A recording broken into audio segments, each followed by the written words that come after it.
but I am introducing Britton Rogers, who teaches at Yes Tomorrow. He is the Curriculum and Design Director. He also, I'm going to read out what he's done very quickly. A Bachelor of Architecture from UT Austin. Britton practiced architecture and environmental design in several firms. After licensing and LEED accreditation, Britton wanted more for the built environment, which led him to pursue a certificate in sustainable building and design at Yes Tomorrow and a Master of Environmental Design from Yale.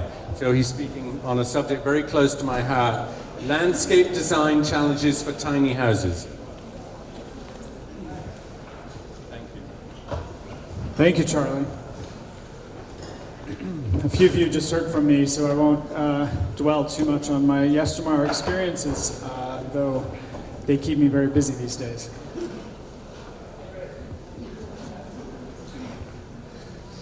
So, landscape challenges for the tiny house are many. Particularly for tiny houses on wheels, landscape design is challenging because of a lack of context to inform and inspire your design. Many things can be done to improve the site of a tiny house on wheels once the location is found. Ground-bound tiny houses have the advantage of context with which to work. In this session, I will discuss some fundamentals of landscape design as they relate to tiny house design and how to make sense of those challenges. First of all, just to give us a little idea of what we're talking about how the tiny house interacts with the earth, right? The earth both gives us the context and the medium for landscape design. The genius of place, the genus loci, is what we hope to take advantage of in every aspect of design, not just for tiny houses, but for everyone. To dwell in our place on earth is to build and to cultivate land. Our dwellings are nests of our personal space. One may argue that no one did that better. No one nested and took advantage of the genius of the place better than Frank Lloyd Wright in Falling Water, with the site in mind. Again, Norman Foster built a bridge with the site in mind. Obviously, a bridge has to take advantage of the site context. But what I want to explain to you is how the design process happens with the site in mind, and then how that relates to buildings on wheels. So first I want to show a few examples of buildings that were designed with the site in mind to give you an idea of how important the site and the context and the landscape is to building design. This is Arco Santi out in Arizona, built on a south-facing slope to take advantage of passive solar heat gain and solar for plant growing and vegetable growing. And water heating. One of the things that a site can do for you is give you views from the building to look out onto the landscape. This is a temporary location, obviously, for one of the tiny houses that Yes Tomorrow built, but it's an example of contextless design. It's a very difficult thing to design a building that doesn't have any context. One of our founders of the Tiny House Festival, Erin Miley O'Keefe, has a beginning. She has a porch, and she has a connection to the ground, and she has her cat, and she has a place to sit. And I like off in the distance, there's a view. So the building is beginning to take advantage of some aspects of the context of the landscape. So here are a few buildings that really emerge from the landscape or take a lot of advantage. This one, there is seamless connection to the landscape because it steps right off of a boulder right into the tea house. This is an observatory, which of course is on the top of a mountain for the best vantage point to look at the stars, but it also is formed with the idea of merging out of the stone of the mountain. There's a shot of it at dusk. Some of the Scandinavian architects took a lot of advantage of nature and tried to cover their buildings and almost conceal their buildings in the landscape with green roofs and vines and walls and covered outdoor living spaces. Some architects try to bring nature and green life into every aspect of their building, including the center, the courtyard of the building. Some buildings seem to emerge right from the landscape, and you'll note how this deck even is cut right around this stone here. So Glenn Murcutt is one of my idols, and I want to just give a quote of something he said in his book, Touch This Earth Lightly. He's an Australian architect who doesn't even have email or, I think, barely a telephone. He's a really a character, but a really talented designer. So he said, "We are part of this whole. We are not the whole. Our being here is transitory. Trees, climate, earth, water, rocks, and the landscape, they are real. When we fail to see ourselves belonging to and as part of that, we become unreal. It is so much easier to demolish and destroy, where it is our duty to act as custodians of our remarkable landscape." I'm showing a few buildings that he designed which take advantage of the landscape. He likes to use words relating to the landscape such as unlock, respond to, allude to, float above, connect, bring the outside in, extend out, use contours, patterns, colors, and perfumes. Victor Olgier wrote the book Design with Climate. He described to many architects how to respond to the climate in the architectural design, and I think it relates to tiny house design because even if your tiny house is ground-bound, you can take advantage of the climate. If it's not, you have the opportunity to site your tiny house once you find a location to take advantage of the climate. The most important elements of this book are about responding to sun and how the building and how the human respond to the sun and feed off the sun and need the sun, and then sometimes need shade from the sun. And then how they use ventilation. These are some diagrams from the book that show how cross ventilation can help keep a building cool and to keep it ventilated. So one project I want to highlight is Tom Kundig's project out in Washington State that took an old RV park that was in a field in the mountains of eastern Washington and replaced the RVs with some small dwellings on wheels in the field. But what I really like is their collection and their connection to nature. They have some trees, they're in a field, they're composed, they relate to the landscape, they relate to the views, they take advantage of the sun, they look stunning at night, they can deal with the elements, they have large overhangs which help shield the buildings from the sun and the snow. And here's one interesting, they take advantage of the runoff and they even lead the opportunity to capture the rain and the runoff if one is so inclined. Another concept I want to mention is the idea of the forest edge. Architecture and landscape elements that evoke the forest edge appeal to our deepest human nature. Porches, colonnades, loggias, arcades, verandas, all give us a sense of refuge. And that is something that comes from the idea of living on the forest edge. So that is something I hope that you'll find some examples of in this talk on how to replicate that. They can be done with planting trees, with use of shadows, with use of vegetation, with filtering of the view. Another thing in addition to the forest edge is the use of contour and the use of topography. Sometimes the building can mimic it, or at least it can be sited well within it. Very few of us have the luxury of a flat site, and so we have to consider how our building relates to the topography. A friend of mine, Nate Griswold, who has a green roof company, is doing a design where he's built his tiny house into into the grade, and then created his outdoor room, all with some retaining walls and some steps. Which leads me to one of the major things I want to talk about is the idea of outdoor rooms. Your tiny house will not just stop at the edge of its walls. You have the advantage, no matter where you are, of taking advantage of the outdoor space nearby. So I challenge you, and I would encourage you to create outdoor rooms with that space. Here are some examples of just with a little bit of topography, maybe a gathering of furniture, hopefully a little vegetation, a tree or a plant, you can help create some outdoor rooms. Some water, some walls, some container plantings. These are all wonderful ways to extend your living space.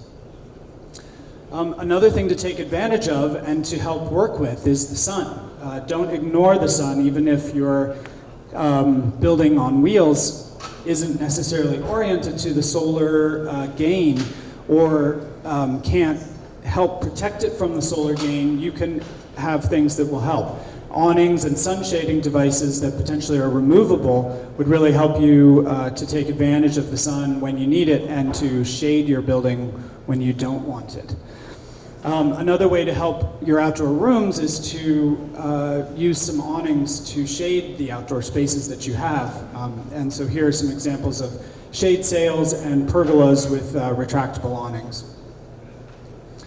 Another thing about tiny houses on wheels is their lack of connection to the ground. So I really encourage you, this is a talk about landscape design. Well, I want to connect you to that landscape you're building physically.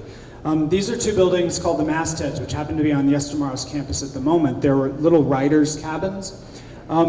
They, believe it or not, are on wheels. But the architects took the opportunity of putting them in one place by then creating a skirt and making them feel more connected to the landscape. So while they're still objects on the landscape, they're connected and they're grounded, and that mental connection is really important.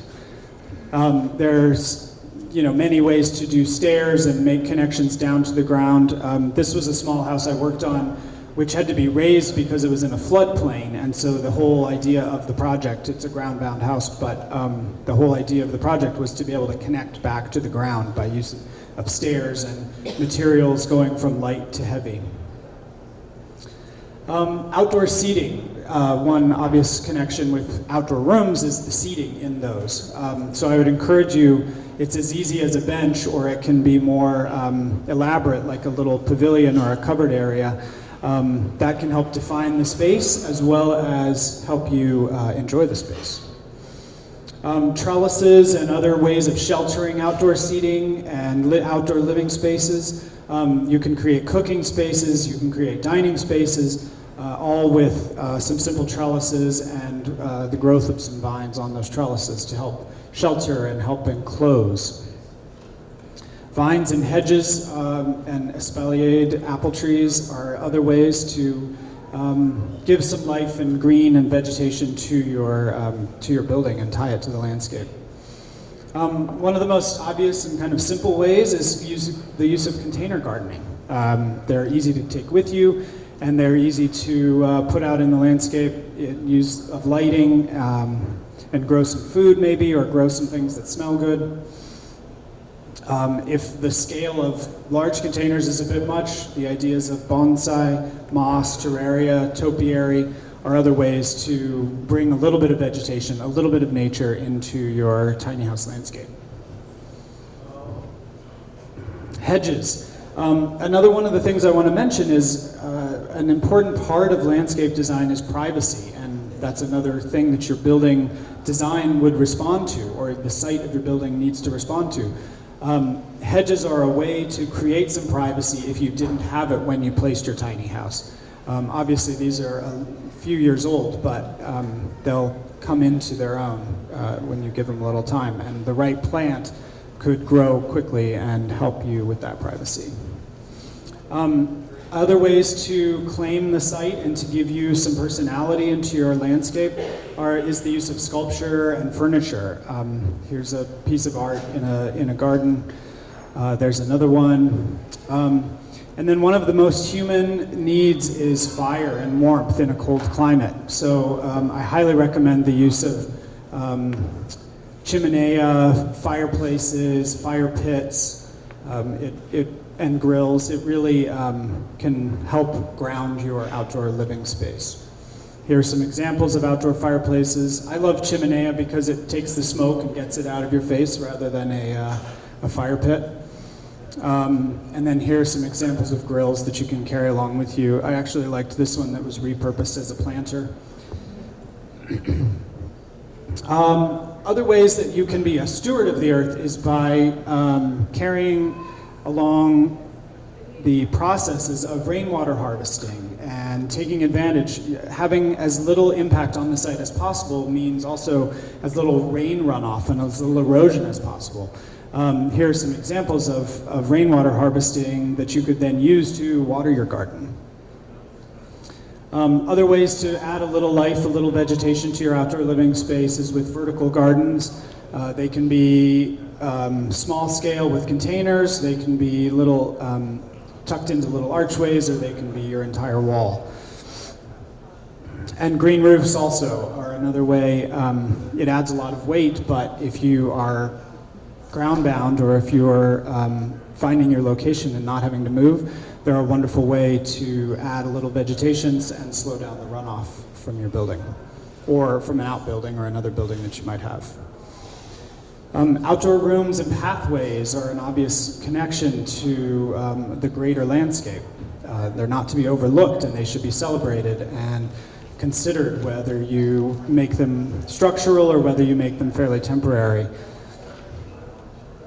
And I also encourage the use of water in the landscape for enjoyment, for a sensory experience. Sometimes if you need to get rid of a noise from outside, whether it's a highway or a neighbor's dog, water can go a long way, and it's also very meditative and therapeutic. Here are a couple of fountains, and then it's also fun to think about an outdoor shower. That can help you really connect to the landscape as well and feel like you're really enjoying the outdoors.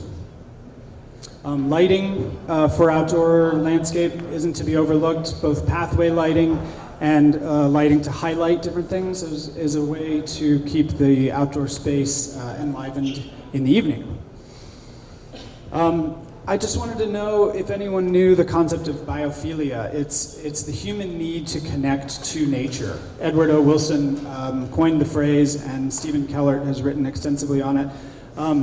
This is a replica of Thoreau's cabin on the top, and while he wasn't necessarily just trying to connect with nature, he was doing a lot more than that. To me, it's a symbol of that.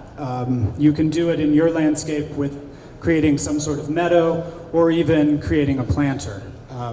Having pets, having houseplants are all examples of biophilia. It's a very important aspect of human nature, is to connect with nature.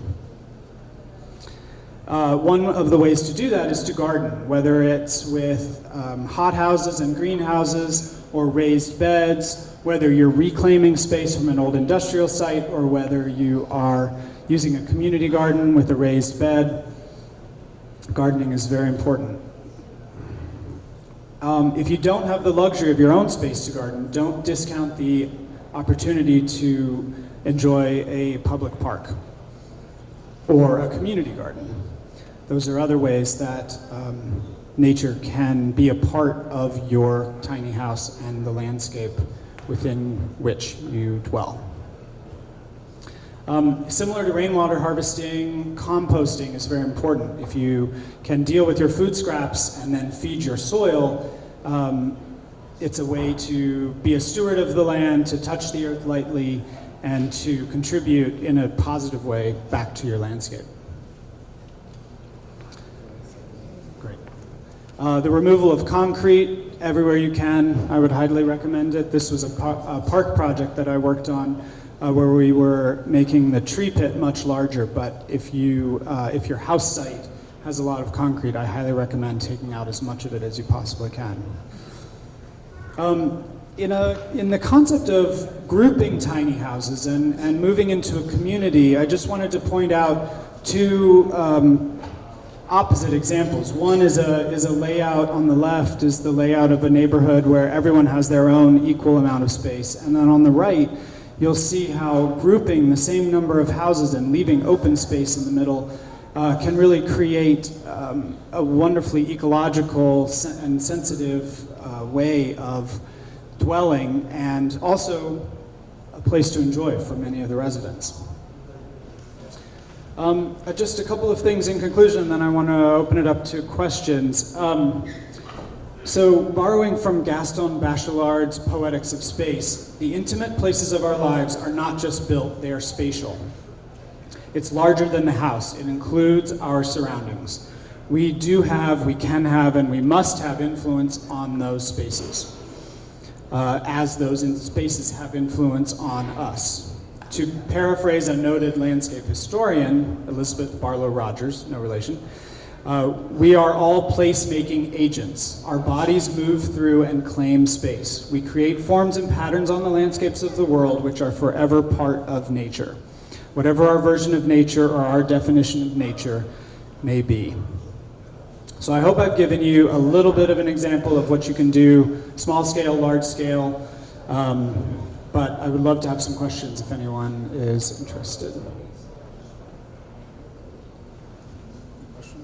Any questions? In northern Vermont, and this is really specific, so I'll see what I can do. I'm a Vermont transplant, but I'll see what I can do.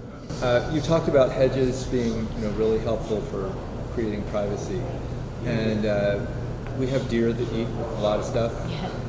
Do you have any recommendations for plants that can survive deer and make a nice hedge? Well, hollies are often not loved by deer. The prickly leaf isn't the best thing for their mouths. Their mouths are pretty tough, but and then I would look at native plants like, well, northern Vermont you may not be able to grow rhododendron, but in some areas you can grow rhododendron and the deer don't like the taste of those. Those are two evergreen ideas. Green giant arborvitaes are the only arborvitae that deer won't eat, and they grow, as their name leads, pretty quickly, and they get really big. So green giant arborvitaes are another choice. But I would really look at the native evergreens in the region. There are often cultivars or varieties that have been domesticized from the pine, the holly, the fir areas of the plant world that might help you. I meant to repeat the question. He asked hedges that are potentially deer resistant in northern Vermont to give that privacy. I would also look at, if you want some screening but not 100%, I would look at some deciduous trees and shrubs that have a very dense branching pattern. Hornbeams, European hornbeams, have a very dense, you can trim them and make them very dense. And so while they may not be 100% opaque, you would at least have some screening, and then without the leaves, the deer aren't necessarily going to eat them in the winter. So hopefully those are a few ideas. But the holly family is my go-to for deer resistance. Nothing's deer-proof. Any more questions? Susie. Yes, I noticed the new dorm on campus, and I think you told me that the roof may be a green roof. And so with that said, what will you plant on that roof? What will... So the question was, we have a dorm going up on campus at Yes Tomorrow. It's a 1,200 square foot dorm. It's a bunkhouse for 16 students. And the students this semester who are building it and designing it really wanted to have a green roof, and they really wanted to have, the ecological and the beauty of the ecological benefits and the beauty of a green roof. So what will we plant up there? It's a good question. We get some sun in that location from about noon onward, so it's, I would say, partial sun. I think they would love to grow some vegetables up there, put some green roofs, some raised beds as a green roof. But I think the safest bet is typically sedums and grasses They're the lowest maintenance, they're the slow growers, and they can deal with the long, the rainfall and then the dry periods and the hot and the cold. And so even in a very thin system, just a few inches, sedums and grasses, native or close to native, cultivars of native can be pretty good performers. So the sedums would give it a little color then. Yeah, and that's what's wonderful about sedums is, yeah, they have color and texture. They go from lime green to blue-green. They bloom at different times, and they're very drought tolerant and heat tolerant, which even in Vermont on a roof, it gets hot and dry up there at times, but they can deal with our below 25-degree winters too. Thank you, Britton. That was really helpful, and a lot of extra tips for, even if it's not a tiny house, it was really useful, and a lot of things you would never have thought of. So thank you.